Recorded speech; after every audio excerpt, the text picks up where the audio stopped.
What's the difference between dreaming and doing? Some ideas fade, but others get made. This is for the makers, designers, inventors, and accelerators who won't stop until it's made. We share your restless spirit. That's why we build machines that match your ambition, turning your sketches into dresses and your dreams into reality. For the racers, skaters, and desktop creators, we build machines for makers.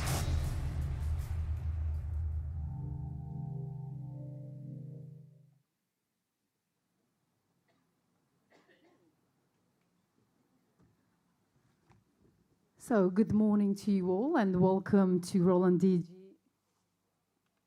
I pressed the wrong button. Oh, here we go. I'm not going to touch that. So, good morning to you all and welcome to Roland DG print event in this beautiful venue, which is Autodromo Nazionale Monza circuit in the north part of Milan. My name is Tania Branzanik and I will be your MC and your host today. So, for me, it's a great pleasure to be here. My job here today is to make sure that everybody is in the right place and at the right time. Your job here today is to learn and enjoy what we are going to show you here today. So, I will ask you, I'm going to ask you your help a little bit because I want you to pay attention to some key announcements that I'm going to make during the day. So that's why everything is going to run smoothly. And you may not know, but maybe coming towards this way, that this place, which is the Monza circuit, is known as the Temple of Speed. Of course, alongside being the ultimate testing ground for the most grueling sports in the world, which is Formula One. And talking about Formula One, we have here today with us the BWT Alpine Formula One team, who are long-standing partners at Roland DG, using Roland DG print technology for all of their graphics and car livery. So today, we are going to show you the Roland DG's latest technology to the grid in 2025, including 2 new products. Boosting speed, productivity, and efficiency benefits across the full product portfolio, the home of today's venue, as I said before, the Temple of Speed, could not be a more fitting venue for today to showcase Roland DG's commitment to technology, innovation, and quality to help put print business to pole position. Okay, now I'm going to make those few key announcements. First of all, we haven't planned any evacuation tests today, so if you're going to hear the alarm, make sure you're going to exit straight away the room. Fingers crossed you're not going to hear that. So it's very important. We have exits just over there behind you, so the doors behind the plenary room and the 2 doors on the other side. If you need to use the toilets, you have to exit the room, goes to exterior corridors. We have one on the left side, one on the right side. And of course, we have provided to you the translations, seamless translations for the morning session in English. Sorry, I'm talking English. They're going to speak English. So it's going to be in French, Spanish, German, and Italian. If you need a receiver, you might ask our Roland DG staff. They are over there. So if you need it now, make sure you're gonna ask straight away. So finally, and the most important thing, no, I'm just kidding, it's the food. So, you know, we are in Italy, and I believe everybody who comes here would like to taste some good Italian food, like pizza or pasta. And of course, you're in for a treat. We're gonna have lunch on the right side, where, I mean, my right side will be gonna be your left side. And of course, you have to taste, you've done that already maybe this morning, the nice coffee that we prepared for you during the breaks. Okay, so we are here more or less like 300 people gathered to celebrate something truly special, which is the Roland DG's brand new product lineup. But first, let's rev up the engine and find out who is who in this room so we get to know each other. First of all, I would like to ask to our Roland DG staff to stand if some of them are there. So could you please stand so everybody can see who's behind today's event? Here we go. A round of applause, come on, so we can just warm our hands a little bit. So they made this possible for our journalists sitting in the front rows and our dealers as well, so thank you so much. Then we're gonna move to all important members of the media. Welcome. So can you please stand as well so we can make a little bit of gymnastic in the morning? So we like that, so let's see. All our professionals who will be sharing, come on everybody, put your hands together for them as well. Sharing their experience and opinions about Roland DG's latest innovation, thank you so much. And the last but not least, our beloved dealers. Are you in the room? Yes, you are. So come on, stand, everybody, our dealers. Let's give a big shout out to our largest group of people here today. Thank you so much. They truly love their dealers. So welcome. You know, unfortunately, not everybody could be here from around the world. So that's why this event is live streamed. So we have a lot of people, dealers from all around the world, watching this event from their home. So that's why can everybody wave to the stage so we can say hello to everybody, so they can see you, you know, hello. I don't know which side should I look, but anyway, over there, okay. Well, since we have dealers joining from all across Europe, let's take a moment to recognize you all country by country. So I'm gonna tell each name of each country. I'm gonna go into the alphabetical order. So I'm gonna start with Austria. Österreich. Servus. Oh. Nur eins. Herzlich willkommen, zwei. Belgium is in the house, I know that. Come on, raise your hand. Paul. Paul. Oh, come on. Okay, Bosnia and Herzegovina. Here we go, welcome. Thank you so much for coming. Croatia. I can say just ajde brata in Croatian. Czech Republic, Česká republika, poď. Is there some, oh, Česká republika, hello, welcome. Denmark. Here we go, thank you so much. Estonia, tubli. I can say tubli, you see? Oh, bonjour, la France. Il y a quelqu'un qui... Oh, bonjour, bien arrivé. Bonjour. Liebe Leute aus Deutschland, guten Morgen, hallo. Super, danke schön. Greece, should I say Kalimera? Is there some... Oh, here we go, Kalimera. Hungary, Magyarság, sziasztok. Jó napot kívánok, köszönöm szépen. Ireland, the beautiful green country, is them somewhere from, okay. Oh, here we go, hello and welcome. Italia, giochiamo in casa, dunque facciamo un po' di casino, come si dice dalle nostre parti. Siamo in tanti, direi. Grazie per essere venuti. Ben arrivati. Israel, shalom. I saw someone from Israel over there, hello. Luxembourg. Hello, good morning. Lithuania is here with us today. Hello. Morocco from the beautiful Africa. Okay. The Netherlands, Dutch people, happy people, as they say.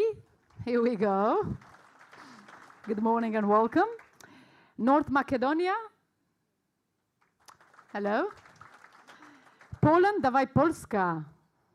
Polska is in the house. Here we go. Portugal. Bom dia. Obrigada. Serbia. Hello. Good morning to you as well. Slovakia. Hello. Slovenia is here as well. Good morning. España. Bom dia. Buenos dias. Benvinguts. Bienvenidos. Sverige på plats. Det tycker jag finns svenskar här. Hej, god morgon. Allt bra? Tack så mycket. Hopp, Switzerland. Are you here? Oh, yes, here we go. Good morning to you as well. Tunisia. We go back to Africa for Tunisia. Turkey is here. Welcome. United Kingdom. I heard some real British here, so United Kingdom is here as well. Hello, guys and girls. Welcome. And Uzbekistan. Dobro пожаловать. Wow, that was okay. It was a great crew today for today's journey. So I know I'm ready for a full day of innovation, speed and excitement. I hope you are too. So thank you so much for coming from all around Europe. So let's begin by introducing you the true host of today's event, the Roland DG's Board of Directors. So that's why I would like to call on the stage Mr. Gregory Bilson since 2011. Gregory has been instrumental in the success of Roland DG, previously serving as CEO of Roland DG Benelux and Roland DG Central Europe. Now, as a president of Roland DG EMEA, he is dedicated to strengthening the company's leadership position, driving growth across the region and boosting sales across all products. So, ladies and gentlemen, a warm welcome on the stage, Mr. Gregory Bilson.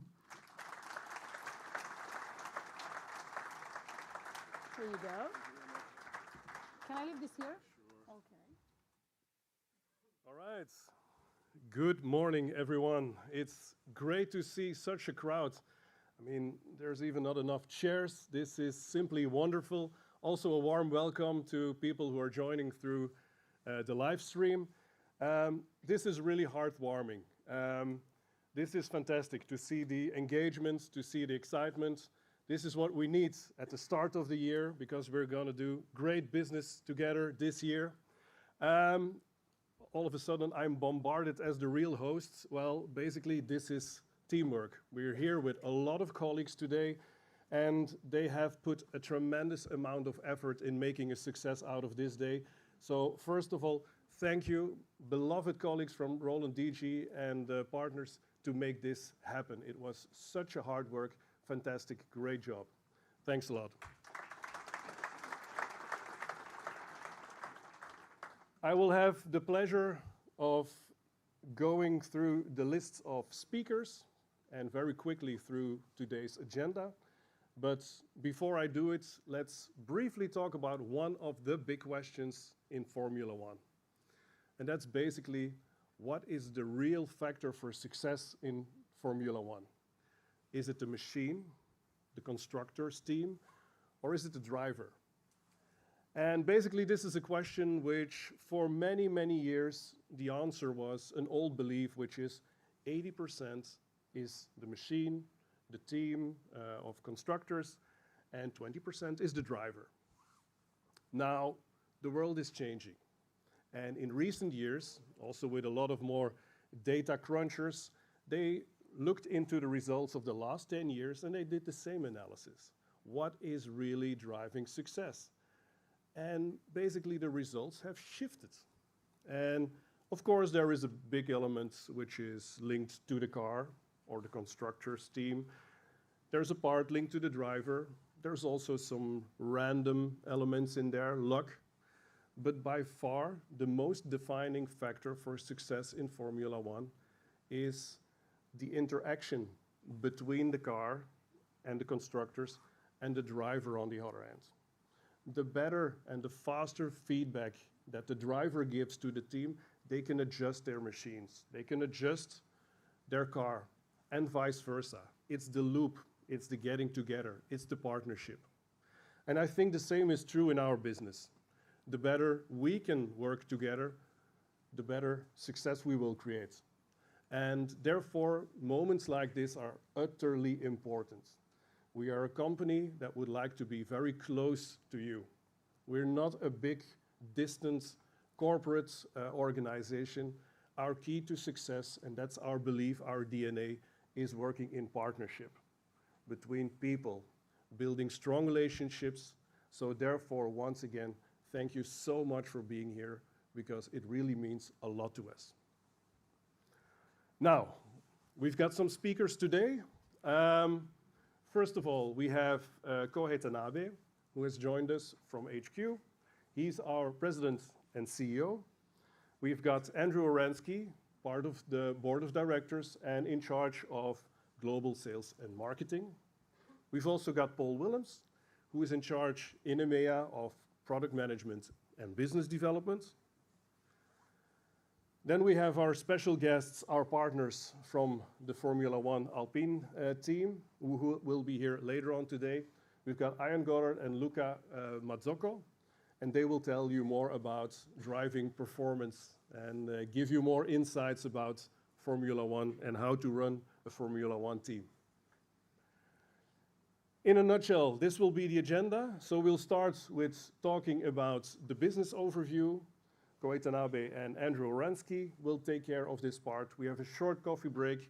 Then we'll talk about, of course, the engines, the main products that will be released in the near future will be discussed and brought forward by Paul Willems. Then our partners from the Alpine Formula One team will jump in. We'll have a media Q&A. And right before lunch, we will also announce the winner of the dealer contest. There's a very exclusive, a VIP tour behind the scenes at the premises of the technical center of Alpine Formula One. And we'll announce the winner later on, so I hope you really are excited about this as well. That's it for now. In the afternoon, we'll guide you through the agenda, of course, again. There's going to be some product demonstrations, some group sessions, some closing remarks, and then we will take all your orders, of course. That's the traditional closing of the day. So again, very heartwarming to see you all in this room. We appreciate it a lot as a Roland team, and I hope you have a fantastic day. Thank you very much.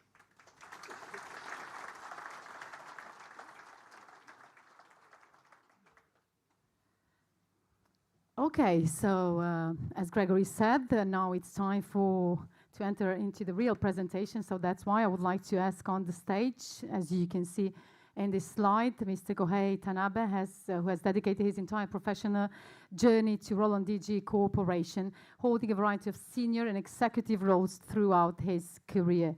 From becoming an executive officer in 2015 to his appointment as director in 2018, Kohei's leadership has been instrumental in shaping the company's success.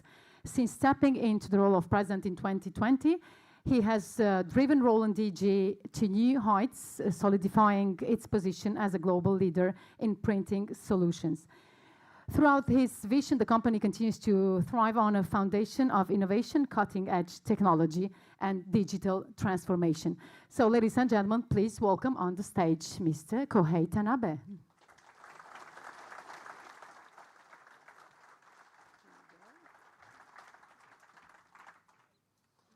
Well, good morning. It's a little bit too high, sorry. Well, unfortunately, there is no Japanese translation here today, so I have to speak in English. So please bear with me with my poor English, but I will try my best. And please, let me start my presentation by showing you one video which we created. And this video is about our purpose, why Roland DG exists. Why are we here? Okay, so please let us start with this video.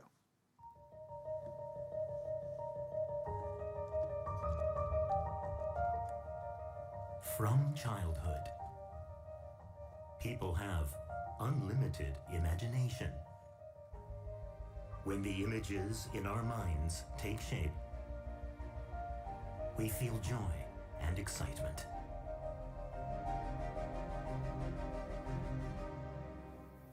This is no different than when we grow up.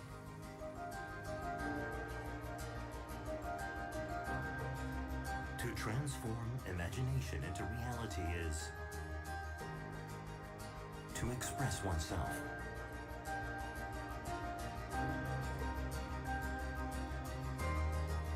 To make others happy.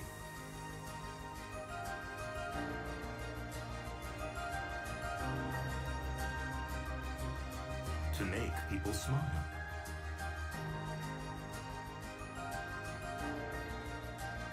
To get people engaged. And to surprise people.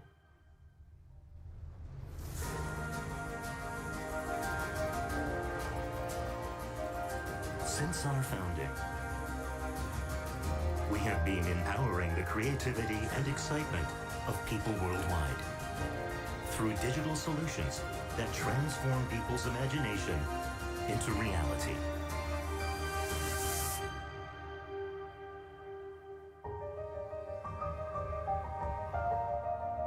This will never change.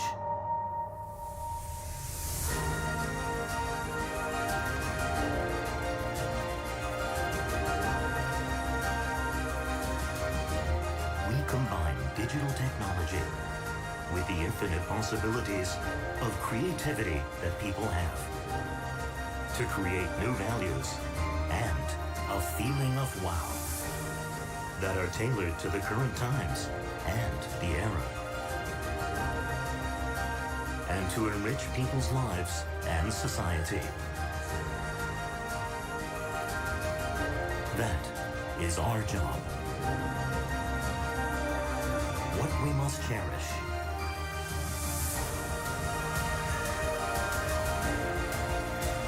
To empower creativity and excitement worldwide.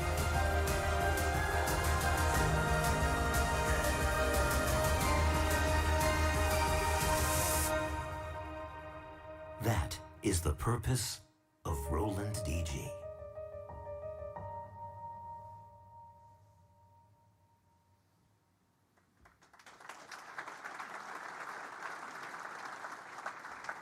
Thank you very much. And thank you also for coming to Monza to join the Roland DG's Grand Prix today. I am delighted to see so many of our partners here and wish to extend warm welcome to everyone. I am Kohei Tanabe, President and CEO of Roland DG Corporation. We would like to express our sincere appreciation for your continued support and cooperation. We also thank our media partners for your continued support for Roland DG. As you saw in the video, in the first slide, Roland DG continues to work based on our purpose to empower creativity and excitement worldwide. Our mission is not simply to provide inkjet printers, but to offer innovative digital solutions that transform imagination into reality, and that support and promote the digitalization of various industries. By doing so, we are constantly creating new markets, and that is exactly what Roland DG's business is all about. In fact, looking back our history, starting with computer music equipments at the time of our founding in 1981, we have continued to provide solutions that make it easy for anyone to express themselves, such as pen plotters for drafting, engraving machine, 3D milling machine, cutting machines, inkjet printers, and dental mills. Take a look at our current product lineup. Like the Formula One cars that races here in Monza, we manufacture cutting-edge products that continues to inspire creativity to produce feeling of wow and excitement and put smiles on people's face around the world. Our approach is to use the power of digital technology to bring the joy of creation to millions of new people. And that is the driving force behind our growth. Since I took over the position of CEO, I have been actively reforming Roland DG's management, focusing on our strengths, which is developing new markets by building a foundation of strong management and making nimble decisions. Last year's MBO, management buyout, was one of them, and I would like to talk about the background and its objectives. We conducted MBO last year and successfully completed.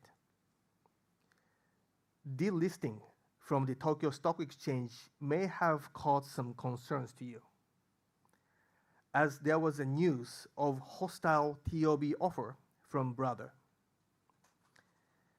Brother eventually has backed down, and Roland DG was able to complete the MBO successfully in December.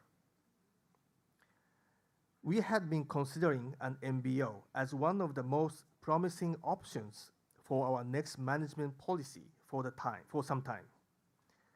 The purpose of this MBO was nothing other than to further accelerate the development of new markets, as I mentioned earlier. For us to make a further leap forward, it is essential to maximize our potential while engaging in more flexibility, nimble decision-making, and bold challenges without a fear of failure. We chose Taiyo Pacific Partners as our partner in this MBO. They have been our business partner for 20 years, since 2005, and we have built a strong relationship based on mutual trust.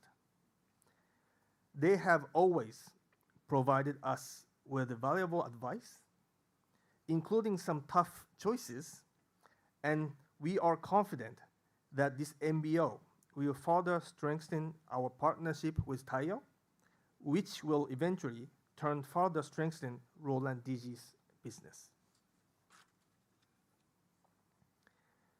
Creating a new business, it sounds simple in words, but in reality, it requires a great deal of effort.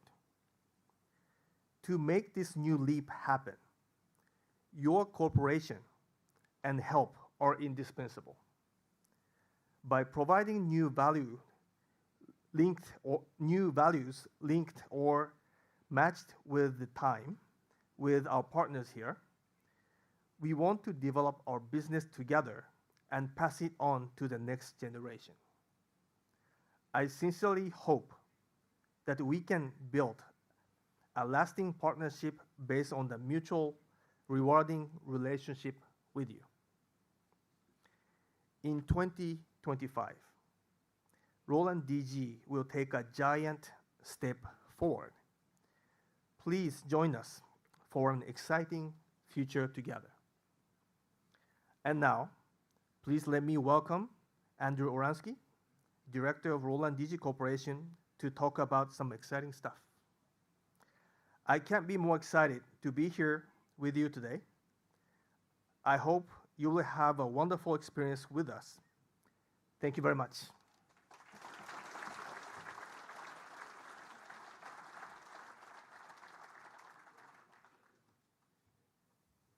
Okay, Kohei, thank you very much. So should I say arigatou gozaimasu? And now, ladies and gentlemen, it's time for our next speaker. So as Kohei said, Mr. Andrew Oransky, Managing Executive Officer of Global Sales, Marketing and CEO of Roland DGA. As the Managing Executive Officer at Global Sales and Marketing, Andrew oversees the company's strategic initiatives to expand market presence and enhance customer engagement across diverse regions. In his dual role as CEO of Roland DG, Andrew spearheads efforts to deliver innovative, high-performance solutions to customers, solidifying Roland DG's position as a leader in the digital printing industry. So, ladies and gentlemen, welcome Mr. Andrew Oransky.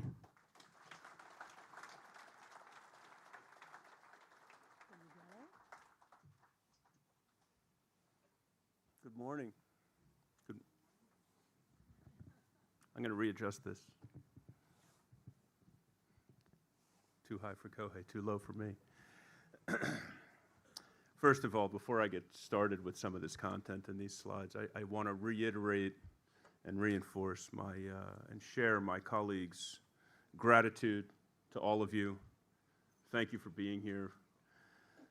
Partners, press, dealers, my Roland DG colleagues, many of whom have come from around the world to join in this event today, and so I hope it's a valuable experience for all of you. This is, of course, Every industry is a system, and many of us have been in this one a long time, but we know at Roland DG that we do not succeed, we do not grow without the help and cooperation and support of everyone in this room, and we deeply appreciate that.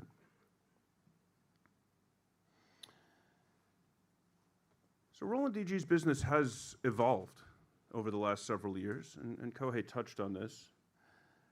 Our market, if you go back to some of those early products that Kohei just showcased and highlighted, has really traditionally been very much grounded in visual communications and display graphics. It's still a very large part of our business, and it is an industry that has formed the basis of our success for many years. But as both technology has evolved and our own ideas have developed, we've rapidly expanded into many other business areas that now represent together as much of Roland DG's global business as the visual communications business does. And those areas are, of course, the digital fabrication business, where we are deeply invested in bringing technology to market for a variety of product, decoration, and personalization applications. Our rapidly growing dental business, which has evolved over about the last 15 years into being a pillar of our success, and I know some of you in this room are involved in that. And another very exciting segment for us, which is our service and software initiatives, which are largely designed to work in tandem with our hardware products and continue to support them and create opportunities for users in the marketplace to use our products more effectively and be more successful and efficient with them. As we've continued to grow, and as we've continued to maintain and in many cases expand our market share, thanks to your help in the visual communications market, we've also made a much greater investment and a much greater effort to address the specific needs of some emerging markets around the world with the DG Express line. So our visual communications products have really been divided into two brands at this point, our TrueViz products and our DG Express products. And the DG Express products, after being launched for the first time it was 2 years ago in Barcelona, that line has continued to expand to include not only solvent technology, but UV technology, and now has its first products, we have launched our first DG Express products in that digital fabrication space for direct-to-object printing and digital decoration.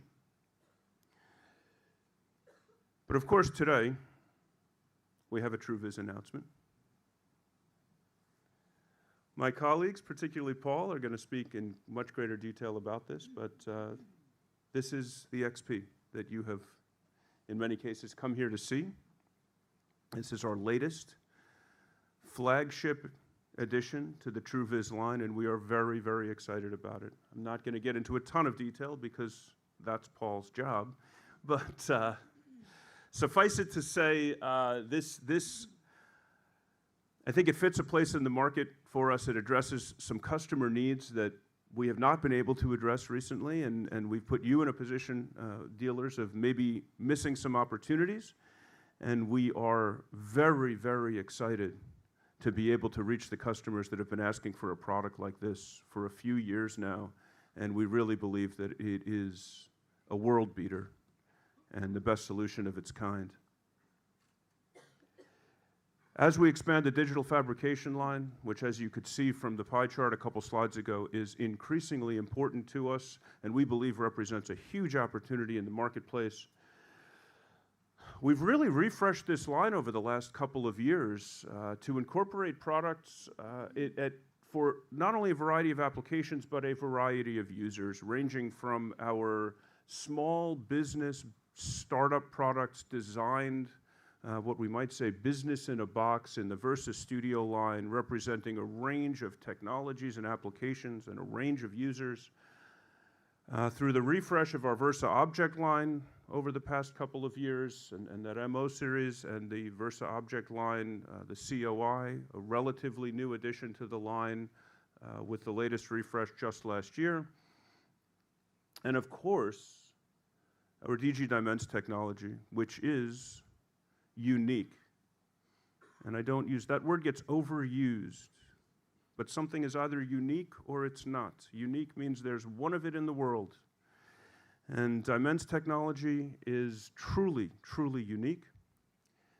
It is the only product of its type. It is the only machine that can do what it does, and it's something that we are going to continue to grow and invest in. And we're very excited about as part of this digital fabrication initiative.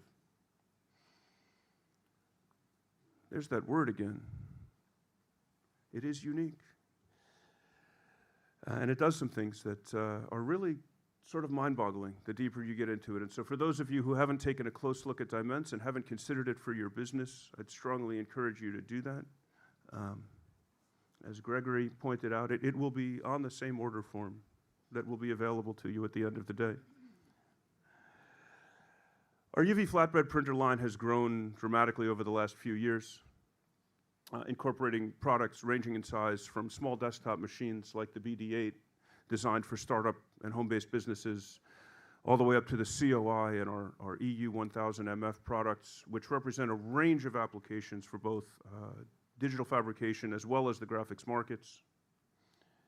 In the Versa Studio line, we're really trying to build a new pillar of our business and have been largely successful in building a new pillar of our business for fundamentally different customers in many cases that often buy the TrueViz products or the Versa Object products. As I've repeatedly mentioned, these are small businesses, decorators, customizers, personalization businesses, online sellers, and there's been a tremendous growth around the world thanks to online community building as well as online sales platforms that have allowed small businesses with relatively inexpensive technology from Roland DG to start businesses in many cases in their spare time, side hustles, if you will, to use a very American expression. And it's something that, again, if you think back just a couple of years, that started really with the BN series, but if you look at the range of products that are currently available in that series, it's clear that we will continue to innovate and invest in those customer segments. Dental has been a fast-growing segment for us over the last several years and continues to be so. And finally, I mentioned earlier our larger investments lately into our software business particularly, some of which is also connected to the service business and products like Roland DG Connect, which creates valuable and delivers valuable insights and data to our users to make them more effective and efficient users of Roland DG technology and ultimately make them more profitable and more successful, because at the end of the day, what we are really in business to do is help our users and help our owners be successful, support their families, and realize their dreams, both creative and financial, by delivering products and solutions that will allow them to do that effectively. So once again, I want to thank you for your time, thank you for your attention, thank you for traveling a great distance and taking time out of your schedule to come be with us today. I know that you are eagerly awaiting the coffee break that has been promised to you when I got done talking, and so you'll be glad to know that I'm done talking.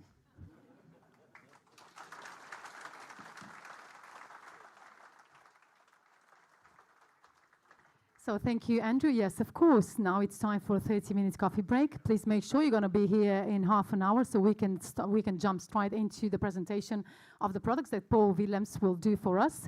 For the attendees online, make sure you're going to be here in 30 minutes. So see you in a bit. Enjoy your coffee.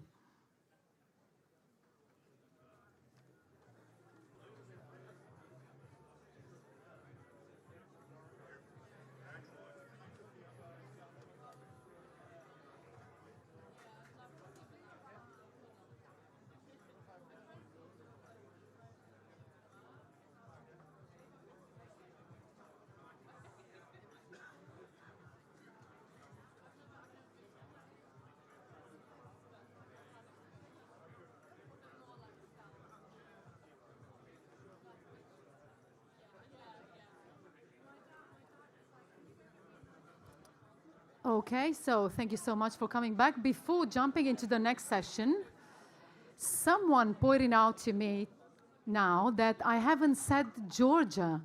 I didn't know. I don't have it on the list. So, is there someone here from Georgia? Грузия, добро пожаловать. Спасибо большое. Okay, so now it's time to jump into a very exciting moment. Let's welcome on the stage Mr. Paul Willems, Product Management and Business Development Director, EMEA, so bringing abundant knowledge of the graphic arts industry as Director of Business Development and Product Management at Roland DG EMEA, leading the Business Development and Product Management division with a customer and solution-driven approach. Ladies and gentlemen, welcome on the stage, Mr. Paul Willems. We need this. Yes.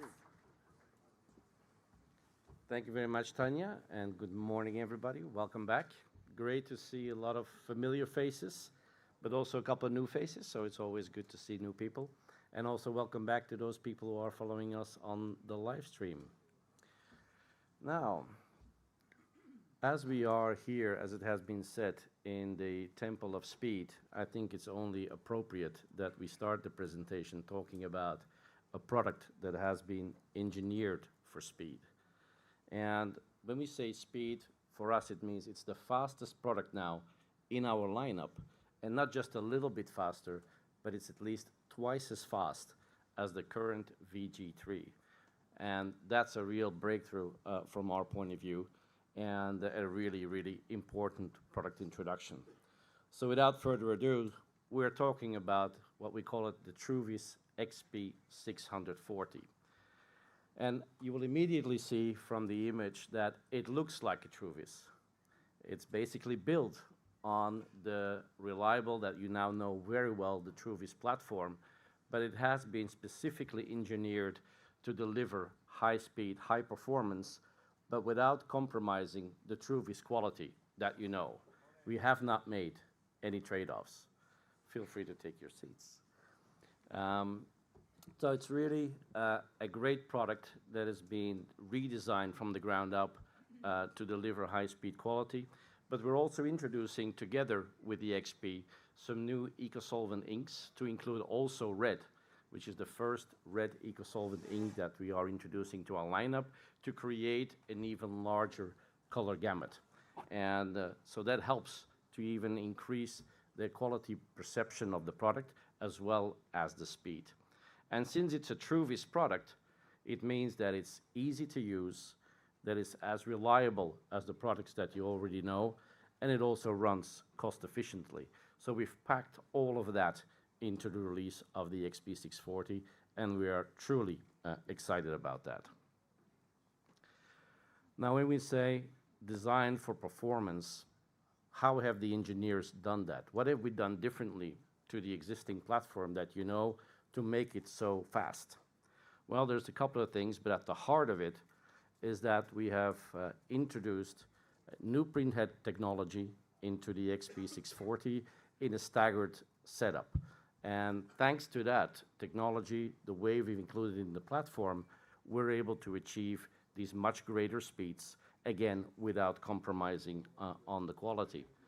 And for the other elements of that, as you can see, we've kept the strong elements of the Truvis platform, which is a 7-inch LCD display screen, the take-up that comes with it. So all the features that you know from the Truvis have been maintained, but it's just been made a lot faster. Now, another element that is a critical component to being able to achieve this is that we're introducing the new Truvis TH inks. The inks or the color configurations of the XP640, there are two color configurations in the product. There is a double CMYK, and as the word says, it is 2 times CMYK. And in that color configuration, the printer can achieve printing speeds near to 80 square meters an hour. Now that's quite fast for a platform like that.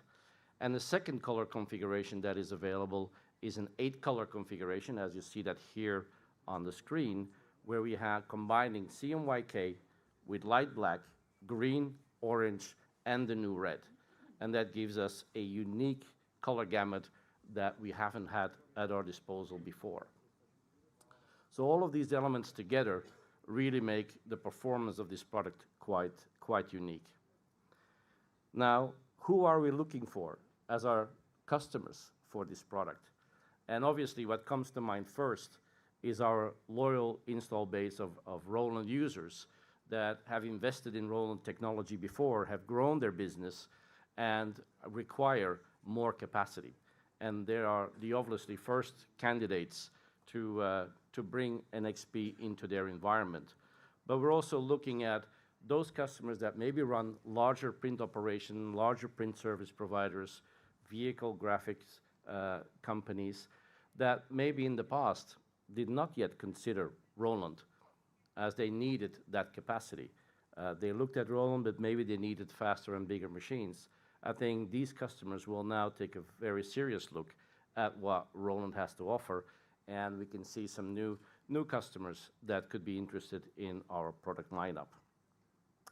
So there's a variety of customers that basically want to look at more volume, higher productivity, but with that also comes the concern of reliability.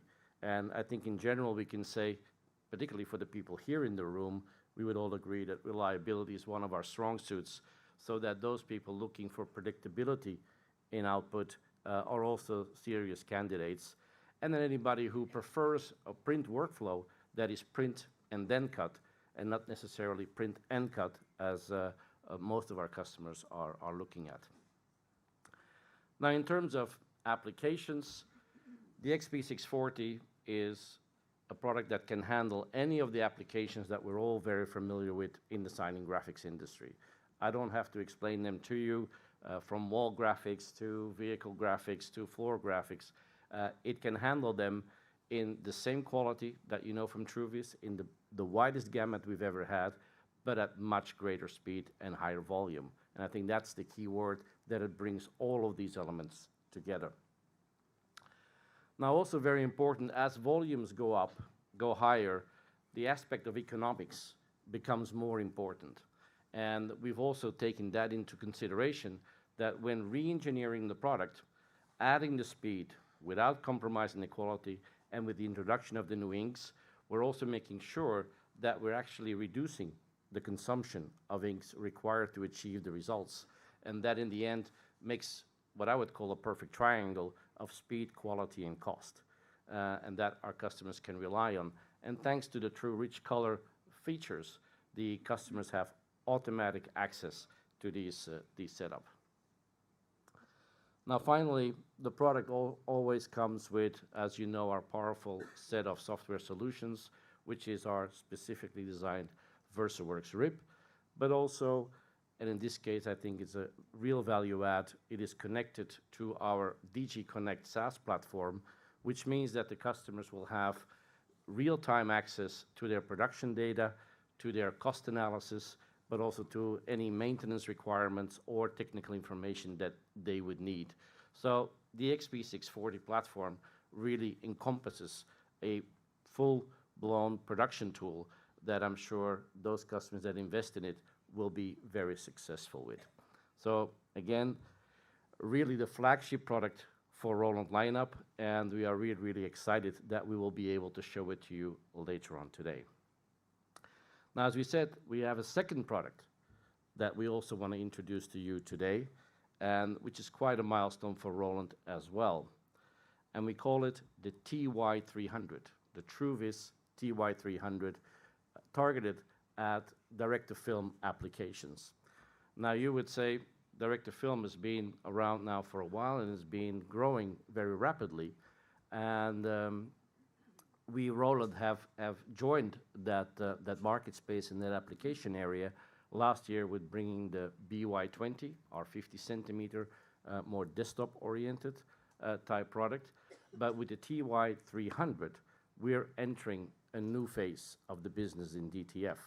It is really also built on the Truvis platform, as you can see, and it's also geared towards quality and productivity.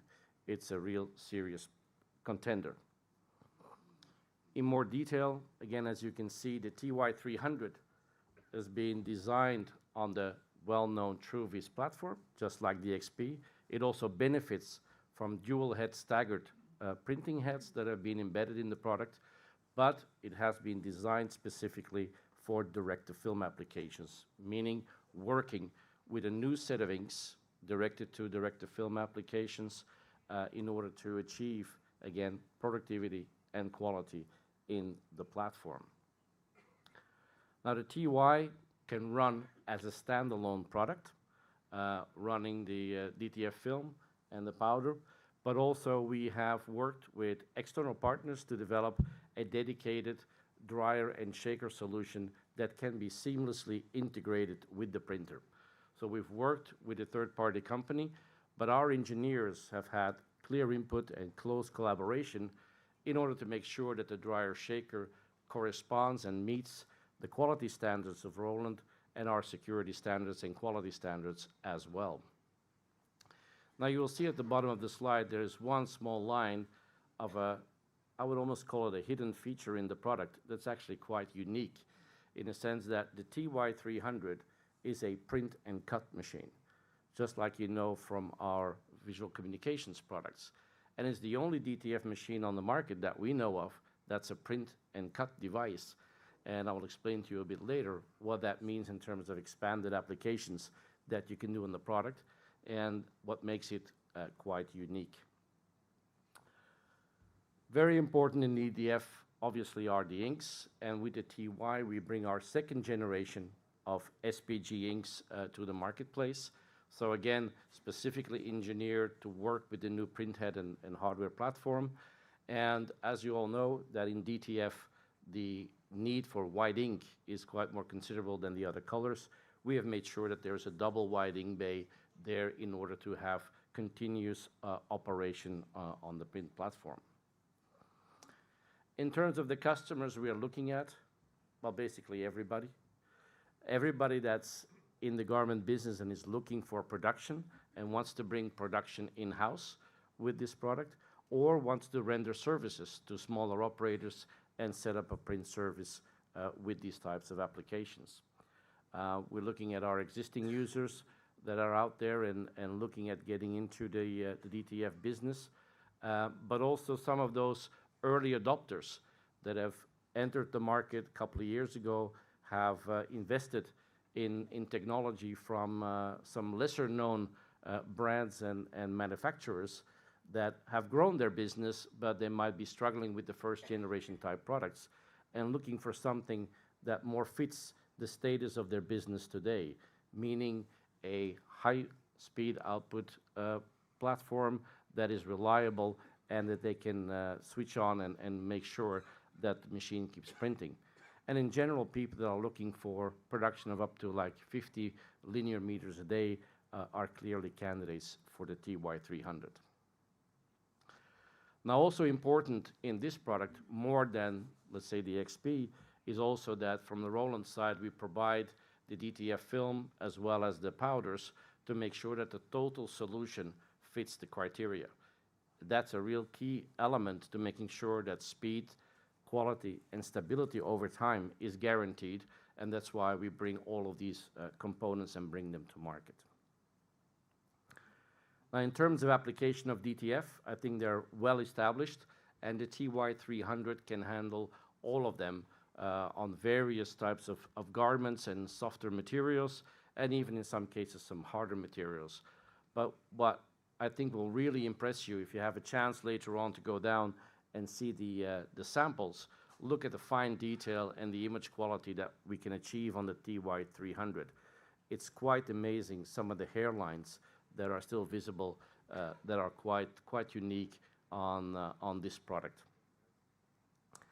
And coming back to some of those cool features that the TY300 has, it's a 3-in-1 product. Obviously, it's been clearly designed as a DTF printer and focused on that to be high productive. But also, as I mentioned, it's a print and cut device. So you could still do the heat transfer vinyl applications if you wanted to.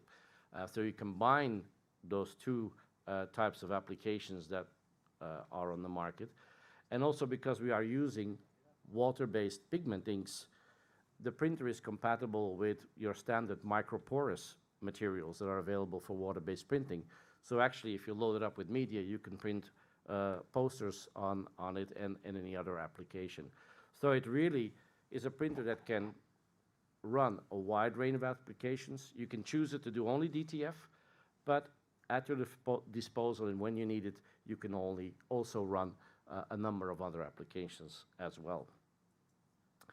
And then finally, just like with the XP, the TY also includes our VersaWorks RIP with all the associated profiles to run a DTF application, and also our DG Connect SaaS platform so that the operators and the owners have a real-time view on their production data and on their maintenance features.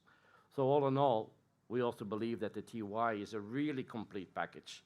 It's really well engineered to fit seamlessly between the hardware components, the inks, the materials, to provide a stable and very productive output platform for the DTF market. And I think that our customers will do well with it, the dealers here in the room will do well with it, and we also hope that Roland will do well with it as well. So that concludes the part of the introduction of the products from me. Thank you very much for listening and your attention, and I'm sure you'll be very excited when you see them at work later today downstairs. Thank you.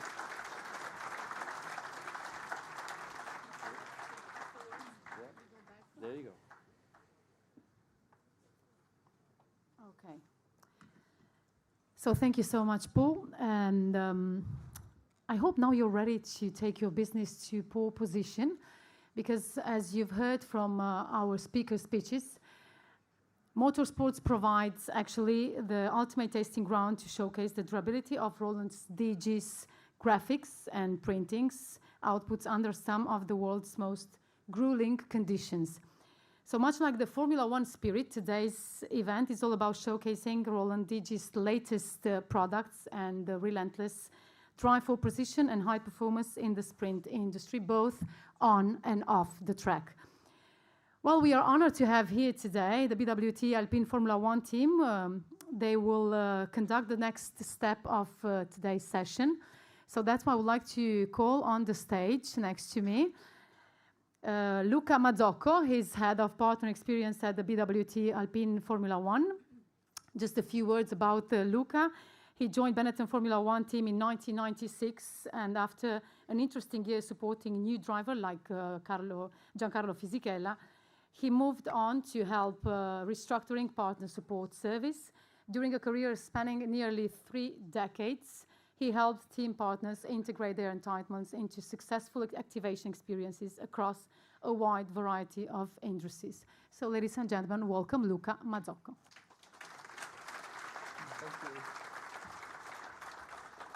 Thank you very much, Tanya, and thanks to Roland for inviting me here today.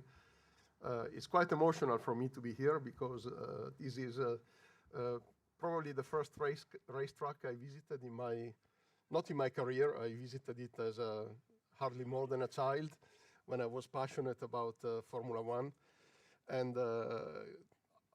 God, I didn't know that one day I would be here speaking at a partner event as part of a Formula One team. It wouldn't have crossed my wildest dream. But here we are today at a track. I hope you don't take this as a normal venue, because this is a place full of history, full of passion, tragedy, emotions. I don't know how many British people there are here. Can you raise your hand? So with the British Grand Prix, the Italian Grand Prix is the only race that has been in every single season in Formula One since 1950. And as far as the Italian Grand Prix is concerned, it was always here at Monza, apart from one year. So it's asphalt full of history and emotion for all of us. I have seen many changes through these years that I spent in F1. My story was that I left Italy about 33 years ago. My last job in Italy was as a member of the Italian Air Force. I was working in the meteorological office. And it was really quite difficult to live in an environment like that. It was an environment where there was a seriousness of the objectives. You couldn't commit mistakes because they could cost lives, literally. And in order to cope with such a tension and stressed environment, you had to rely on a team that became like a family. So we didn't have so many divisions between ranks. Yes, they counted when it was needed, but it was really like a family. You knew you could fall on anybody and they would support you. And strangely enough, I ended up working in probably the next close-like environment for this value, because a Formula One team is really like this. Through my years in F1, I have seen many changes, nearly 30 years of span of career in this sport. And many things have changed, but many things have also remained the same. So what has changed? Safety, first of all. This track saw a lot of tragedies as well. It was very common to experience tragedy in Formula One races, but thanks to the relentless work of the Drivers' Association, the FIA, as well as the technology that has become better, let's face it, engineering has become better. Technology allows us to get very close to the limit, knowing that we will not cross it. Essentially, when we design Formula One cars, we do the same thing that when the driver is driving it. You need to get as close as possible to the limit without crossing the line. But now the drivers can even cross the line knowing that the car is safe enough for nothing bad to happen. Viewership and reach has changed massively. Investment, it's a lot more expensive to run a Formula One team, but the returns are also much bigger, particularly in the late years, thanks to Netflix. We have seen an expansion of the demographics of our audience as well.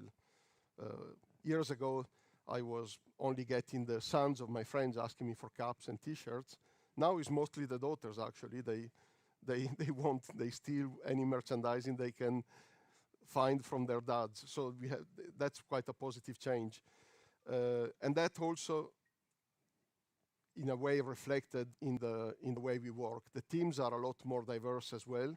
We have many nationalities. We are in Engston, I think we are 45 different nationalities. We are 1,000 people, and there is a growing force of women in key positions in engineering, something that we didn't have at all when I joined F1 30 years ago. There was not a single woman engineer that I can recall. And so these are basically the main changes, but the constant things that we have seen throughout the years is passion and hard work. Formula One is an environment where you need to constantly innovate. You can't rest on your laurels or rest on your glory. If you win a race, you can't enjoy it more than 5 minutes, because the next step is to bring something better to the next race. It's a constant innovation cycle. In many ways, there are so many parallels between aerospace and Formula One in terms of materials we use, control systems. Aerodynamics is the area of engineering that, as we'll see in the presentation from my friend Ian, plays the biggest role in the performance of the car. But unlike in aerospace, we need to do something new every week or every 2 weeks, which is why we even have a technical partnership with Boeing, because we develop wind tunnel and CFD methodologies together, and even materials. And then, in this context, one constant that I've seen through 30 years is the importance of technical partnerships like the one we are celebrating today. This is the reason I came here today, to celebrate the shared values that we have with Roland and with all the other technical partners. And also, as it happened, to learn something, because when Paul was talking about the new machine, I had some ideas that I want to talk to you about later, because it's going to potentially be interesting. But this is even more important now, because we have a budget cap in F1. So if a technical partners give us something for free, it still counts in the budget cap. It's like we have spent that money for the FIA.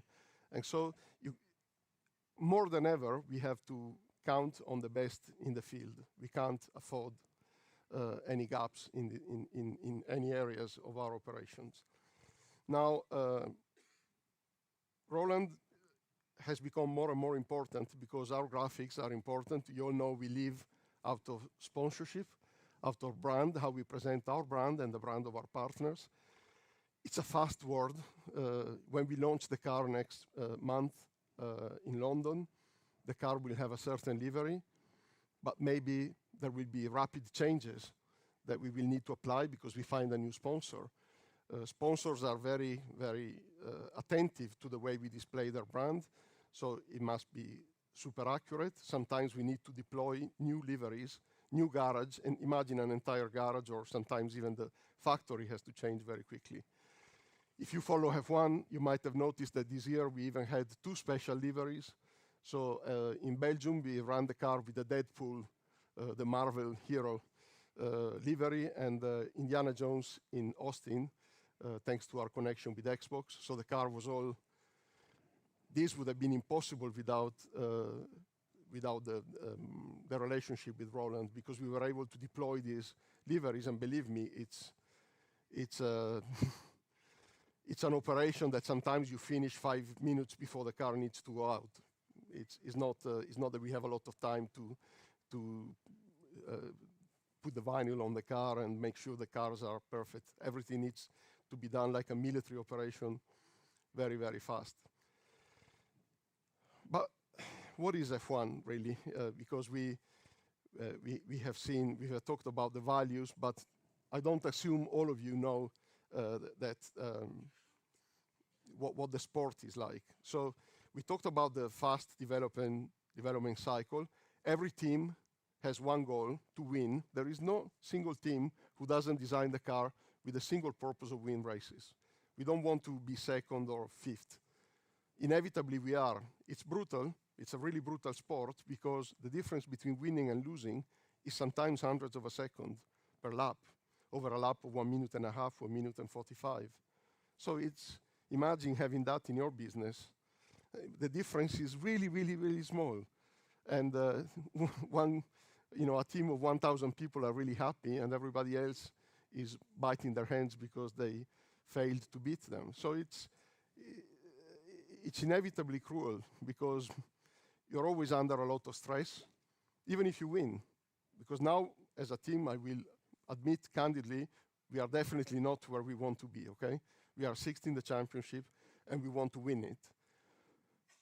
So there is a lot of stress at the factory. Everybody knows I need to do better. I need to improve. I need to be better than yesterday, and a lot, because we have a gap to fill.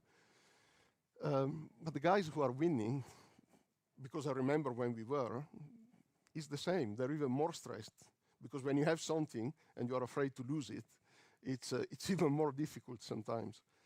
So this is the environment where you operate, high adrenaline, and we need partners who embrace also this stress, that are always stretched out to innovate more, to bring something new and to be better. And this is why I'm here today. If Roland weren't like this, I would be speaking somewhere else. I think as a team we have demonstrated quite a lot in the past that we could win with less resources. We were not the most heavily funded team for many years, so we had like the 5th budget on the grid when we won the Formula 1 championships in 94 and 95, and in 2005 and 6. Now the team is quite large, but for some reason we haven't fulfilled our potential. I'm speaking very sincerely with you, because you are, by proxy, being invited by Roland, you are part of the family as well today. So we need to improve. There is no doubt about this. And how do we do it? This is the subject of the presentation that Ian, after a long discussion with our technical director yesterday, will give you shortly. But I would just like to say that it's like a magic alchemy. You can have the best musicians in the world, right? But if you put them together to play a symphony, if there is not a good director, they will play good music, but you will not have goose pimples on your arms. You need a good direction, good leadership, and then you need to find that magic alchemy that when you find it, you know it immediately. I remember in 2005 at the first test, Fisichella came off the car after an installation lap, which is just to test systems. You don't push anything, just to make sure, literally, that the car doesn't fall apart. And Giancarlo said, "We are going to win the championship, guys. This is a winning car." So we are chasing that alchemy. It's very difficult to do it. We need to be sure we have the best system behind us. Then you can start playing with leadership and getting the players to play the music together. So it's a real pleasure to invite Ian on stage in a few seconds. Ian has been at the heart of this tension, of this adrenaline, because he's been responsible for delivering the car monocoque for many years. His engineering background was devoted to chassis development and design. He is now leading our innovation and integration team within the commercial department. And I think he's one of the best people in the team to talk to you about how to reach this perfection, this secret recipe that brings all these resources to play music that will give you goose pimple. So ladies and gentlemen, please welcome Ian Goddard.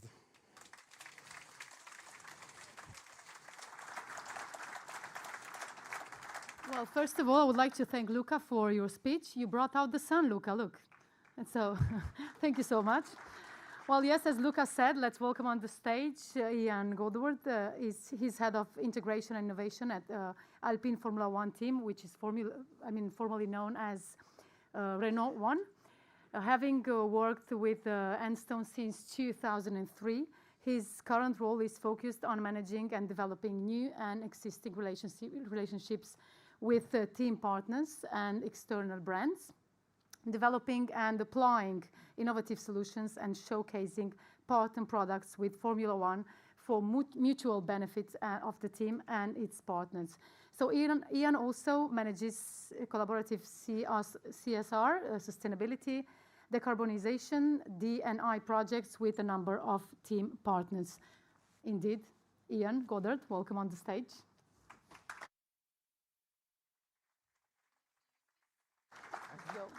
This one. Yeah, okay. So, it's a pleasure to be here. A very unexpected pleasure. I found out about this yesterday lunchtime, so it's been a typical Formula 1 timescale to come and join you. We perform fast, we turn up, we share our story. What I'd like to do today with you is really give you a bit of an insight into what this mindset is. How do we get back to the front or back to the future or whatever Luke has just described? That's really the process that we're going through at the moment. How do we reset that team of 1,000 people? How do we instill that mindset of actually performing or performing better than we have in the recent past? How do we do that kind of fundamental reset to actually make a difference in terms of quantified performance? Everything we do is about making the car go faster. That's an easy metric. But how do you actually do that? How do you fundamentally change being one of those teams that's fractions of a second behind every single lap? There's 10 other teams in exactly that place. How do you actually change that order? How can we address that? And that's really what I'll kind of run through today from kind of the performance aspect, but also the culture, the team, the people, what we're actually doing behind the scenes so that this Roland-sponsored car gets more impressive results very soon. That's the kind of ambition. So yes, it's an unfair advantage. We're not at the top.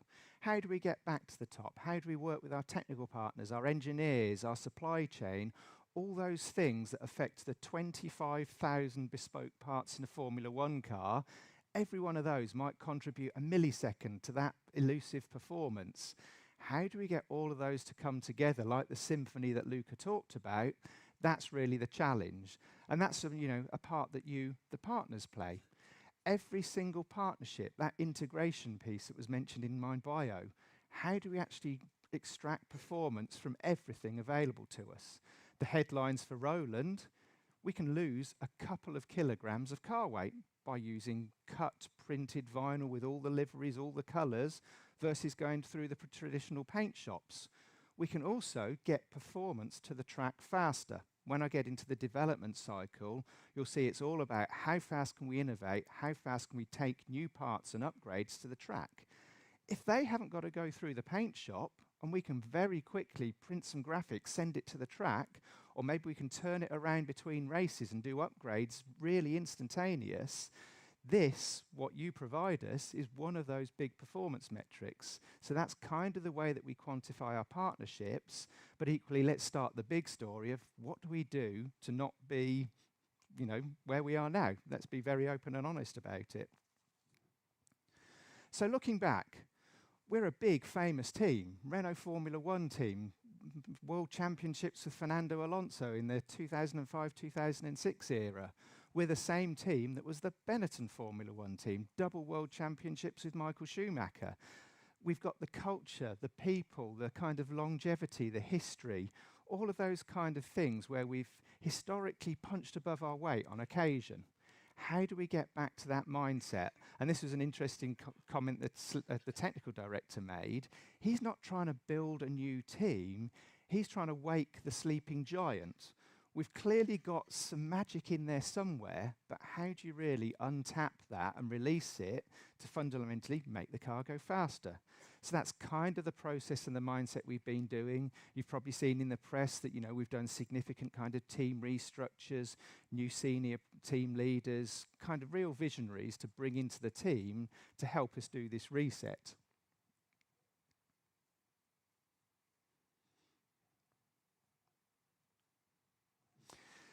So what's the strategy? How do you actually go about that? So first of all, it's pretty fundamental. We need to catch up. We need to close that gap. That's fundamentally going to be done through technical developments. How do we innovate? How do we bring new technology to the car to make that change? And as we start to progress, as we leapfrog from 6th to 5th to 4th, how do we take that lead, but how do we secure it? How do we not keep shuffling around? How do we fundamentally know that we can make those methodical improvements? And a lot of that is coming back to this vision and leadership. How do we do that reset? How do we have a belief in the leaders being able to give us a direction that we can follow, that we actually all commit to as this workforce of 1,000 people? That's a lot of mindsets and a lot of culture to bring on a journey that's more aggressive, more ambitious than maybe recent history. So that's really it. And I guess you can summarize all of this as a strategy to the front. That's got to be the goal. So catching up, yes, that's the obvious one. But again, what do we need to focus on? Was our focus too narrow? Have we been focusing on the wrong things? Why do we keep getting close but never manage to make that next step? And again, maybe for Formula One, Luke had mentioned the importance of aerodynamics. Anyone who's aware of motorsports, we seem obsessive. We always talk about the aerodynamics, the downforce, the drag, the grip. Yes, because that is the biggest performance differentiator on the race car. So of course you want to invest all your time in that. But that's kind of the reset. It's like, but have we spent too much time? What about all the other stuff? What actually makes a car fundamentally fast, as well as this mythical downforce? So that was one of the first fundamental questions that our new technical leadership team have started to ask of all of us. Then you fundamentally look at, okay, new technical director, David, tell us what's wrong with our car.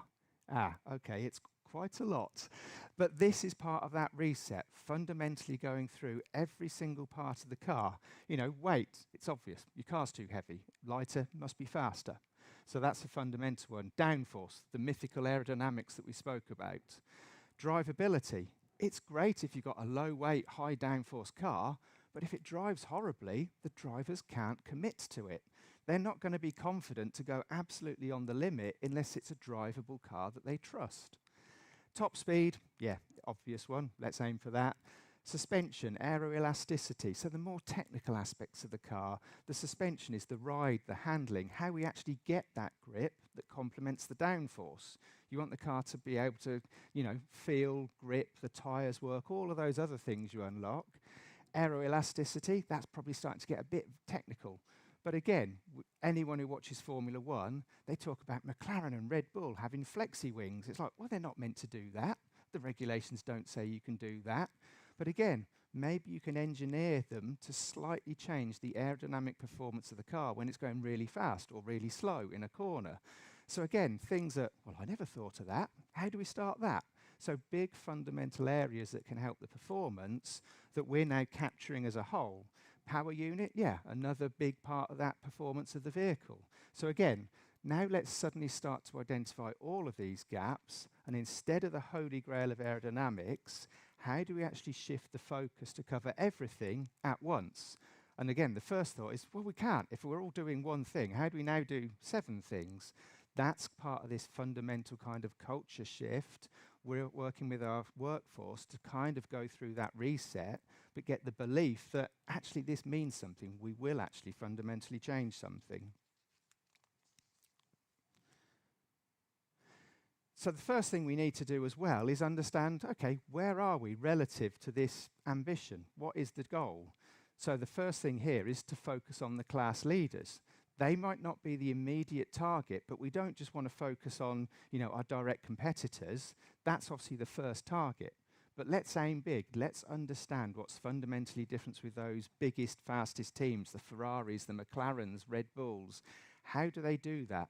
They might have a lot more budget, a lot more infrastructure, but let's ignore that. What are the fundamental things that makes their car faster than ours? So that's kind of number one here. We're going to aim for that ultimate and understand what's got them there and how we can replicate that in a fast track kind of environment.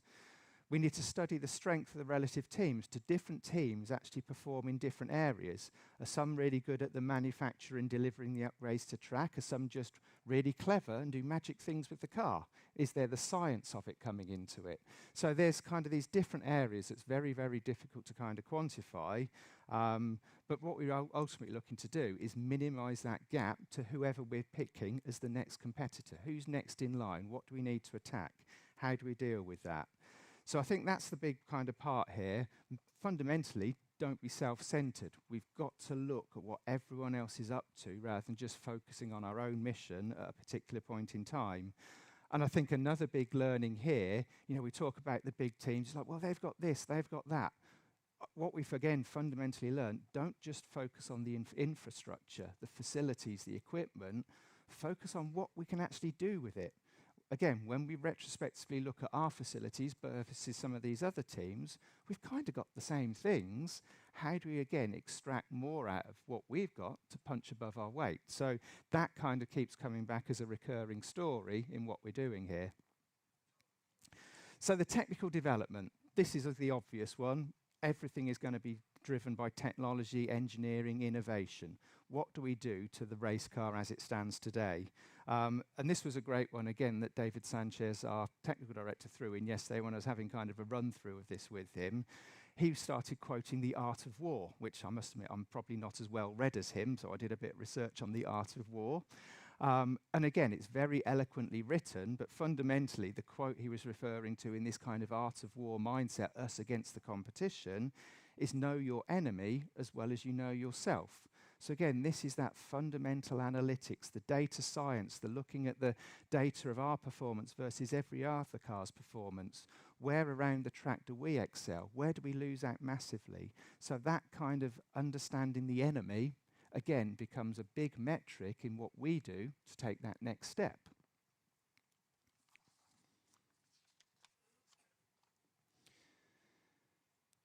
So going through that kind of list of things, the first thing we need to do is accelerate. Of course, Formula One never stands still. So if we say, oh yeah, we're improving our car really rapidly, yeah, but so is everyone else. Any other industry, every industry is progressing. If you're only ever innovating at the same rate as the general market, big deal. So again, we've got to think really clever there and do something different. How do we develop faster? Yes, we need that focus on performance. So what matters? Performance. That's a very simple one. We've now got to call on that workforce again to kind of bring them along on this journey. It's an epic journey to ever kind of claim that we're going to be, world champions winning races, but that's got to be the goal at every point. So we're going to involve teamwork, empowerment, and we can't just kind of make these kind of HR campaigns. They've really got to mean something to everyone. So every individual's got to innovate, and across that kind of teamwork, empowerment angle, we've got to remove all the kind of individual groups, the silos, all these teams that were working very well on those kind of top 7 things. how do you actually get them to work together as one to make the car faster? So that's the big kind of episode, the exercise that's ongoing continuously. There's no kind of quick win, but slowly this belief from a strong new technical team gets everyone on board that actually this is a journey we think we can do. So that's kind of the everyone becoming leader of their own task, where we can start to start to measure performance and kind of really aim for the big goals. And this was another interesting one that David Sanchez threw in, similar to the orchestra, the symphony. At the moment, he sees our team as a brilliant functioning basic kitchen. You know, you order your food, you get the burger, the chips, the fries, the sides, whatever it might be, perfectly executed by all these different teams in their silos. Being a French technical director, we should be looking more at the cuisine, the ingredients, the passion of actually executing the perfect recipe that comes together better than just serving the food. So again, completely off tangent way of thinking about it, but it's that mindset, how you fundamentally change what we've done, what I've done for 20 plus years, designing and manufacturing the car.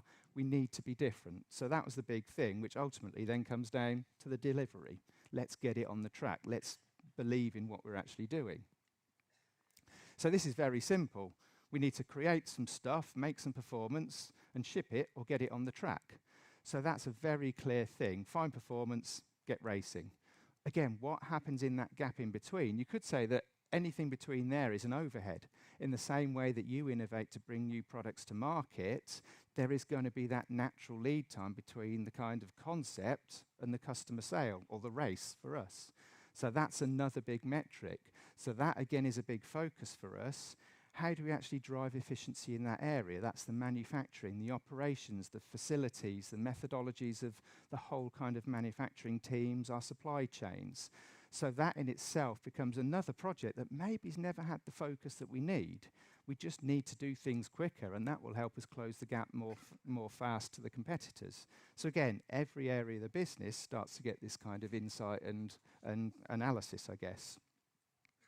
So it's quite clear what we want to achieve. We just want to be fast. But again, we mustn't get lost in that kind of now, oh yeah, we've got this new big momentum, this belief, the vision. We need to keep taking a step back. Are we actually still going to achieve that? You know, are we deviating from the, our own new strong belief in where we're going? So it's almost a reality check. As we're slowly finding performance, as we're slowly reworking the whole kind of infrastructure of the team, we've got to make sure that we still think we're on that right path to where we think we're going. So again, this is that new kind of team empowerment where every one of our individuals ask, question, try and get the context of why you're doing it or what this is part of. And that again is the real big change we're making in the engineering areas, to not just have the cool new idea, how do we actually make sure this is what we need to kind of stick to that headline goal? So this is all very well. It sounds like probably a very kind of management, motivational speech so far, but what does this actually mean when it comes to the car? So we started the year with kind of trajectories of where we thought we could go and where we wanted to go. The pink line at the top is where our competition was. You can see there's quite a big gap. Don't worry what the units are, but we're a long way down there. And that was where we started the year, significantly behind where we truly expected the car to be. So we underperformed at the start of the year and clearly now needed to do the reset. So what we managed to do, you can see the blue line's getting a lot closer to the pink, but we're by no means there yet. But this is the start of that new belief, the processes, the workflows, the structures we put in. Obviously, there was a lead time, so from being definitely where we shouldn't be to start to being truly competitive, that took until Austin, the US Grand Prix, probably 3/4 of the way through the season. The first big, let's kick this into life and get going again. We managed to do a very quick retrospective upgrade then for the Qatar Grand Prix, where, yeah, we're still a big gap, but we're starting to suddenly be competitive. We were getting podiums, we were getting points, we were getting where we need to be a player in the Formula One kind of race series. So that was kind of the first kick. And again, that was a great way to translate back to the staff, the entire workforce, that, look, every one of those small actions on all of these 25,000 parts is really kicking in and having an effect. So yeah, take the lead. we've got to be ambitious there. So we're going to be bold, need to be ambitious. We've got to get back to that punching above our weight mindset. And I guess for us, you know, we're not going to be Ferrari or McLaren tomorrow in the same way that you're probably not expecting to outsell HP or Epsom tomorrow. But in the same way we've just seen, you know, your new products, really cool, innovative, different things, that's the way that we're having to think. So again, we can probably take inspiration from you. How do you fundamentally bring such different products to market? They're the kind of things we're trying to think of. How can we innovate within the tight regulations of Formula One to kind of never stand still, I guess? So yeah, that's moving on to this. Again, very progressive, just working through how we kind of keep that story going. And we've really got to keep the focus on the detail to make sure that those ideas, those concepts, really translate into performance on track. Can we measure a time? Yes, then we've achieved some kind of gain on the racetrack. So we come back to innovate. So again, this is probably the biggest challenge for us. How, again, do we do something fundamentally different to close that gap? We can progress at the same rate, but what do we need to do to make a step change? And I guess this is, again, where it's very similar to, you know, our industry, your industry. We've got regulations, we've got supply chains, we've got materials. There's all these kind of external constraints kind of affecting what we produce, whether it's a consumer product or whether it's an industrial product or whether it's us making a race car. There's all those kind of constraints that limit how creative or free you can be, and the Formula One regulations are actually very restrictive. So we've got to be very novel in innovating again within what we can do there. So I guess this is the big part of it. How do we now reset that what if, what next? We want to innovate the everyday things, but we've got to look for those new opportunities, the standout differences that will help us move faster than the other teams. So this comes back again to the vision and leadership. This is ultimately having the confidence that we have done this reset as a team. We have got the new structures in at the very top level, but also within all the sub-teams, the kind of heads of sub-departments, the manufacturing teams, the engineering teams, the tools and kind of software utilities they've got available to them. Have we got that kind of fundamental structure in place that really helps us kind of make that next step? And as David Sanchez was saying, every morning, all of us, we kind of walk into that factory with a new buzz. We've kind of got a belief that actually this is going to fall into place. Yes, it's a long journey. It's not going to be, you know, we're not going to turn up and win the first race this year. That's not the ambition. But these small changes and that kind of success of performance that we've shown is really giving that vision and belief to everyone that we can change. We can make that step in performance. So again, it comes back to how we work across all these different groups of the team. And if you think about what we do, yes, I keep mentioning the 25,000 parts in the race car. They've got to be designed, manufactured, tested, validated, built as a race car, taken to the racetrack, run by the race team, all of the logistics and everything else involved in that. So there's all these kind of processes and different people that've got to kind of believe in this same journey. So it's a big exercise to kind of work on. And what we can see here, it's, you know, the vision, we've spoken enough about that.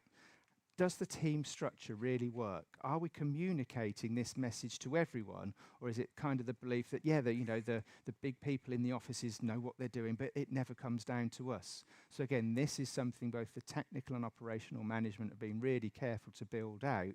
Does everyone really feel involved and believe in this can achieve what we want it to? So that's really coming down to earning the trust. The workforce really genuinely believes they can contribute and they can play a role in this kind of big team reset. So that culture of performance ultimately gives us an environment that we can all think that we can play a part in this new ambition of success. So that's a very, very big part of where we're going at the moment.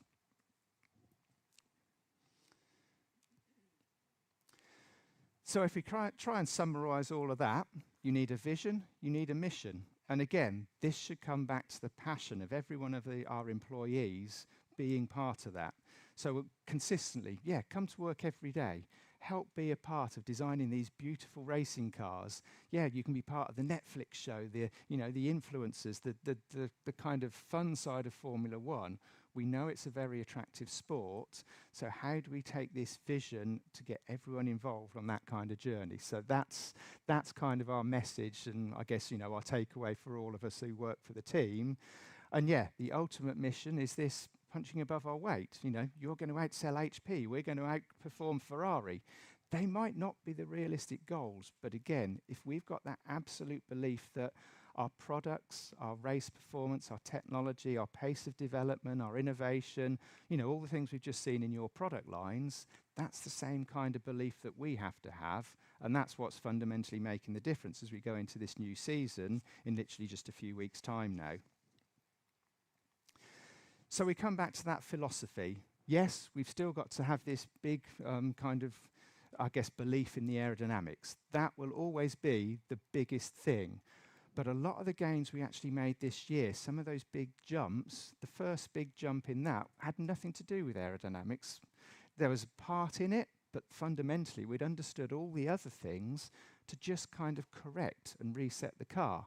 Most of our performance gain initially actually came from the suspension, the ride, the performance, the grip, the balance of the car, basically letting the drivers believe that, yeah, the aero will do its work, but you can now trust everything else around you. So that was kind of where we suddenly shifted this focus to include everything. So it's, I guess, this holistic view of the innovation, the performance, what we can do with the materials, the science, the technology is really part of that. And I guess the next big step is validating and believing this. So again, Formula One talks about lots of data, lots of, analytics.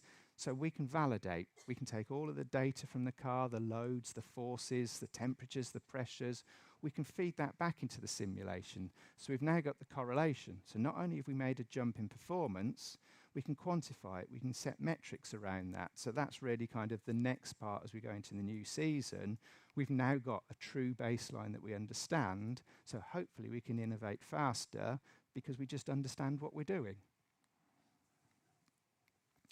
So another kind of chart that summarizes this, again, the workflow. I won't linger too much on this, but again, you can see it's this very clear, concise way that all the employees can get an understanding of, okay, normally I'd only have been involved in one or two of these stages. Now we want this kind of cross-functional belief that everyone has that ownership from the concept to, did it win a race? That's the end goal.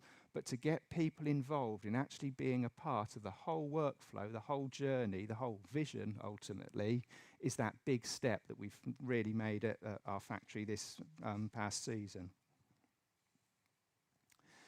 And of course, at some point, you've got to turn this into numbers, data, analytics. So again, partner with people like Microsoft. Another big part of the business runs on all of the Power BI analytics. So again, driven by data, we can be really obsessive with both setting the metrics, but then analyzing them. I mean, in simple terms, you can say, well, every one of those is probably a millisecond of on-track performance. So again, how do we add all those up? How do we quantify it? But each one of those can be linked at a much more granular level into those design, manufacture, operational roles, as well as just that kind of performance quantifying thing. So again, this kind of workflow, having that data visible. If any of you have done factory tours to us, you'll walk around the factory and you'll see KPIs and charts and boards again, all around the factory, different areas focusing on different things. That again is just to be completely open with our information, our data. You can see, we might be in the machine shop and we're suddenly behind very badly in a certain area. We're completely open with this because that's part of this efficiency drive and believing that actually next month you won't see a red bar, you'll see a green bar. Those kind of things are just part of this continuous process that we're going through. So I guess to sum this up, it's, it really has to be this one team philosophy. 1,000 people in one factory, it's a fairly sizable setup. We only do Formula One, we don't do any other projects. It's just about those two cars on the TV on a Sunday afternoon, and that's really been the kind of big focus that we've done. So I guess, we've got all these kind of key metrics that you can take away personally. These are the things that I guess each one of us is kind of on as the journey. And hopefully all of this will have the consequence. Our ultimate consequence is making the car faster. but can we get the structure, the knowledge, the delivery, the belief, all those different things that will add to that performance to make us go faster? So I think, for us it's winning, for you it's market success, product success, those kind of things. All of those we believe will truly come if we kind of follow this very methodical workflow that's not just suddenly obsessive about the performance, the aero, the things that I kind of started about. So hopefully that kind of sets the scene. So it's this vision, belief, and how we punch above our weight to get back to the top. So thank you very much, and it's a pleasure to share.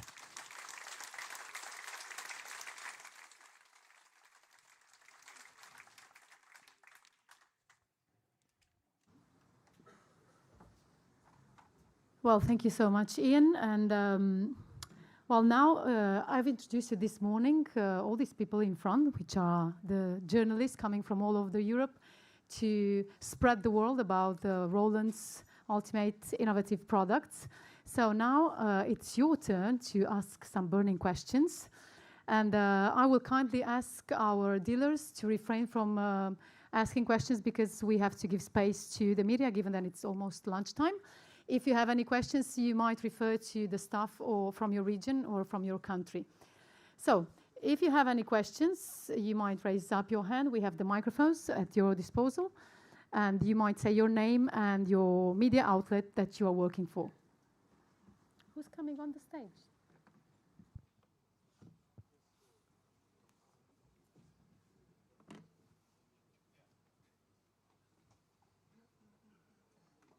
I have 4.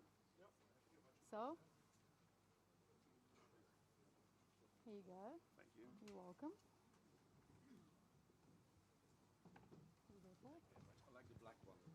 I'm sorry, you have to change. Thank you. Oh. Yeah, I like the black one.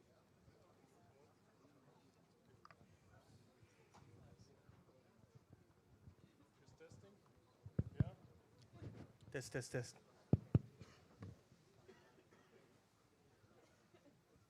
All right.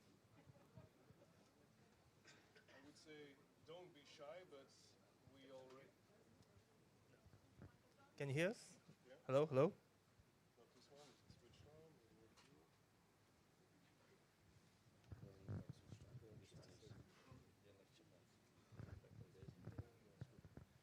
All right. That works better. I wanted to say don't be shy, but knowing you, you will not. So who goes first? Hi, Dan Marks with Wide Format Impressions. We'll hand you a microphone. Thank you. Dan Marks with Wide Format Impressions. With the introduction of the XP640, does that represent Roland moving into a new category, more focused on higher production? And is that the new race going on among equipment OEMs today?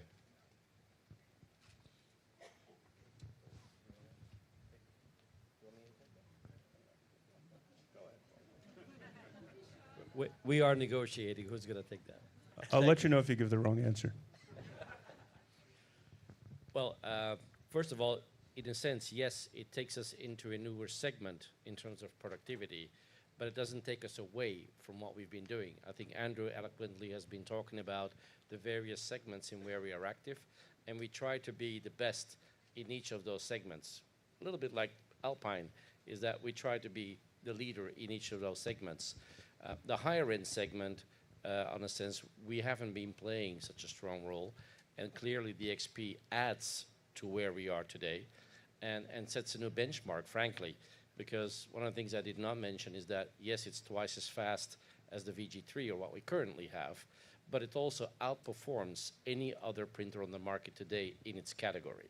So, and that's not where we've been necessarily in the past, focusing on speed. Everybody knows we focus on quality and reliability. I think we're adding this dimension to make us even more attractive, not only to our own users, but also to new users, and we're convinced of that. Andrew? That was a great answer, Paul. Thanks.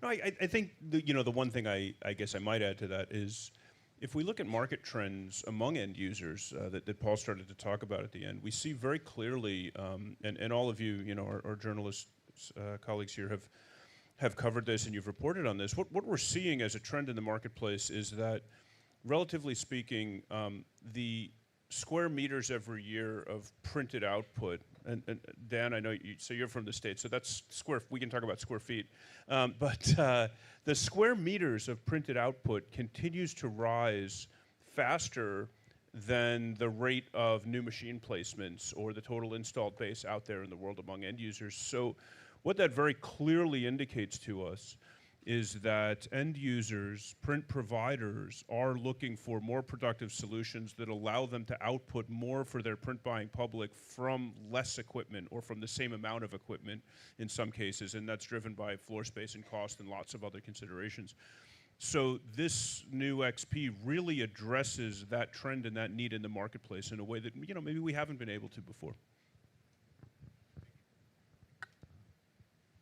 Next question, please.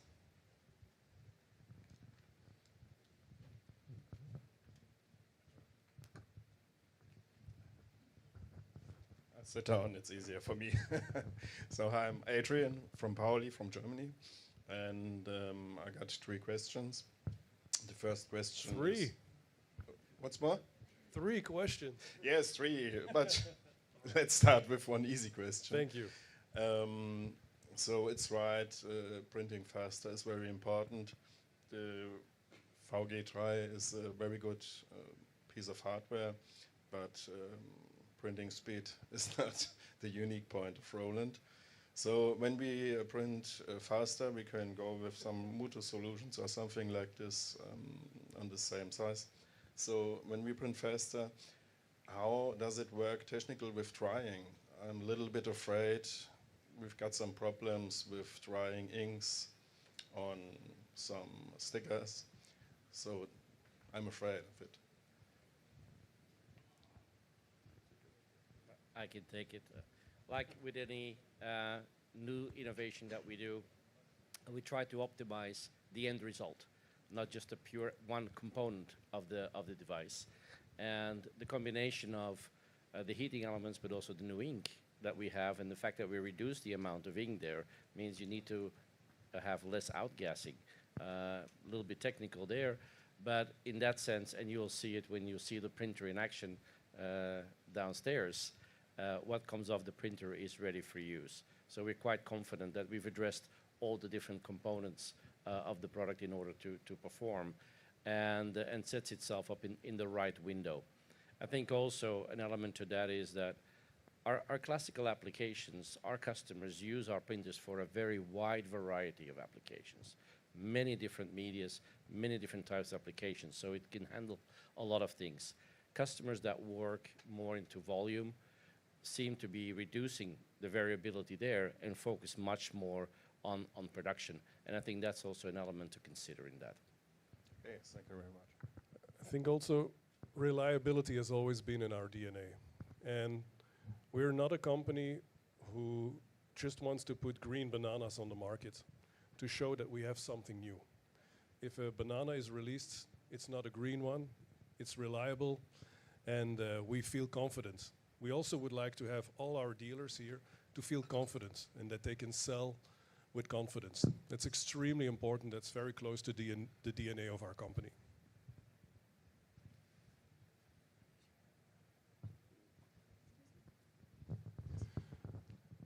All right, please.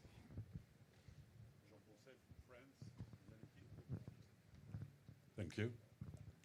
Just a silly question. What's the idea of bringing red? You already have orange, yellow, magenta. Is it marketing, or is it, what does it bring? Why not purple, which is more frequent? I'm sure you have an idea about that.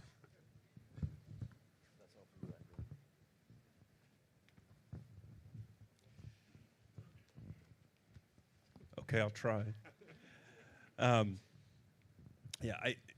We're constantly looking at options in the laboratory, right? So Basically, I guess this is you can accuse this of being a little bit of a non-answer, but the fact is that we've experimented with a lot of different things over the years. If you look at our range and even our competitors' range, which of course we're always benchmarking to, you have light colors. You have, as you said, orange, green. You've actually had in the past, if you've been in this industry long enough, and a lot of you have, we've actually seen RGB ink sets, as gamut extenders and all sorts of different configurations. And so by testing all these things, our engineers are constantly trying to optimize for the best combination of course, maximum color gamut, but also, the drying consideration, material compatibility consideration, durability, outdoor durability, which has always been a hallmark of our, of Roland output.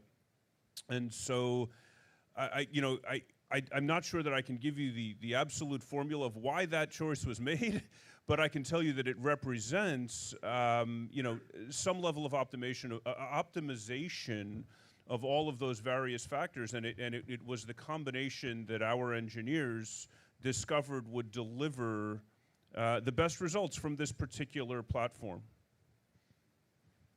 Maybe just to add from a marketing point of view, as you also referred to that, I think it's generally known that in terms of corporate colors and logos, red is the most used color before blue, right? Now, we don't have red in our logo, but we try to do our utmost to also be able to print the logo colors of our competitors. Just joking aside.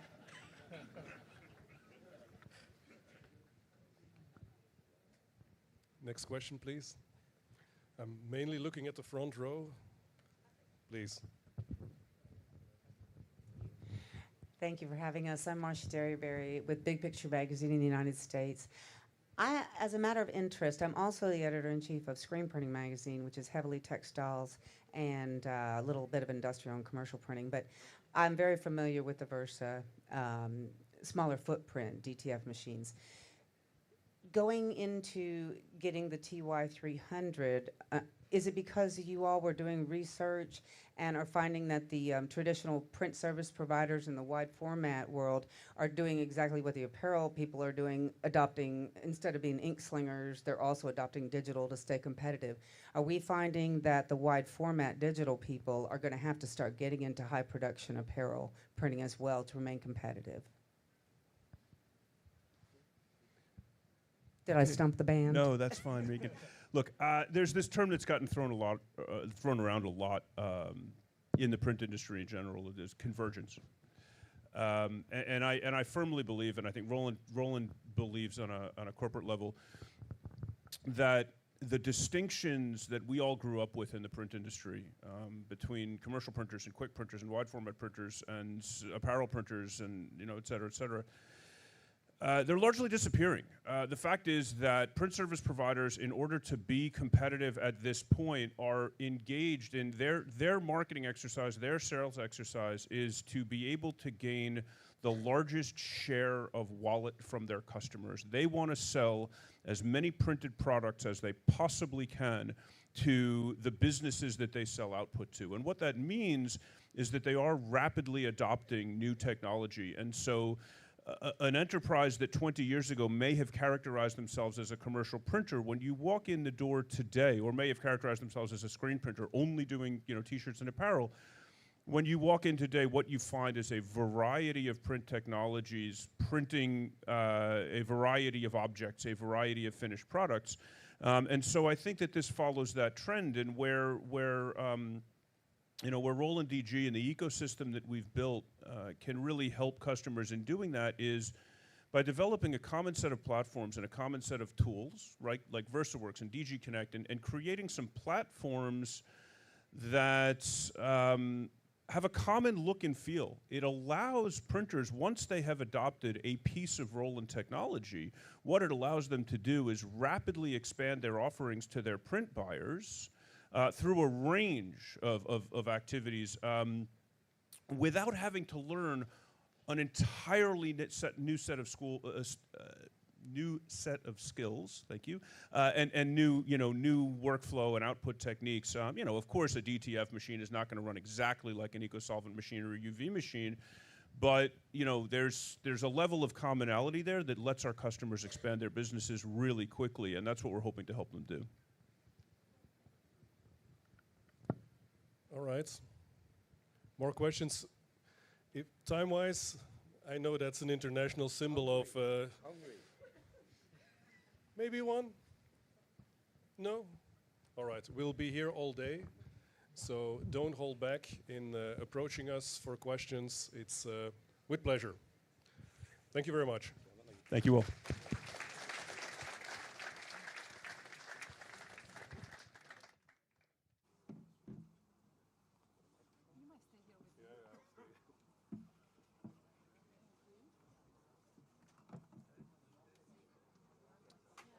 Well, thank you so much. Oh, I'm gonna use this. Which one should I use? Oh, this one is off. Okay, now it's on. So thank you so much. I hope this was a very useful session. Thanks so much to the attendees online.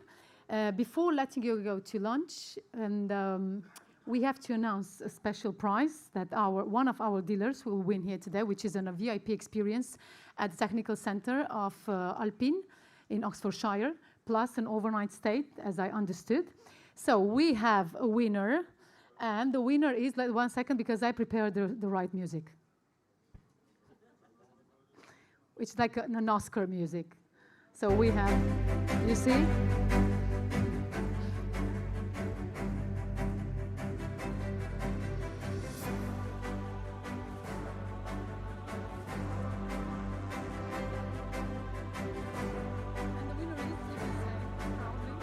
And the winner is, it's in fact your print specialist from the UK.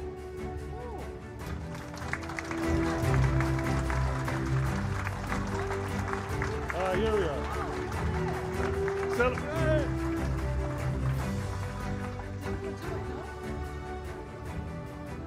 Congratulations.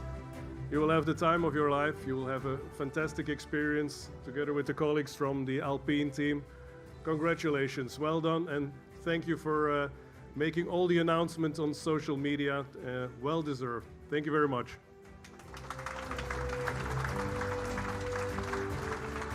Okay, that was nice. So, yes, it's lunchtime. But before letting you go to lunch, I want to tell just a small, tiny detail, because Monza Circuit is part of the food donation program, and we are proudly collaborate with them in this regard, and we like to ensure that no food is wasted. So all the wasted food will be donated to local communities in need. So thank you so much for collaborating with us and taking part of this. So next, after lunch, I'm gonna see you for some very great sessions of afternoon. So we're gonna be divided in 3 different groups. But that it's gonna tell you Gisela afterwards. So the first group is gonna take part in product demonstrations. The second one, a thrilling pit stop challenge, and of course, a circuit tool experience for the third group. Then you're gonna switch and you're gonna move and you're gonna participate in all these activities. After lunch at 2, we're gonna have all together a photo group. So I kindly ask you at 2 o'clock to be downstairs where the Formula 1 cars are, so we can take this photo all together. Thank you and enjoy your lunch.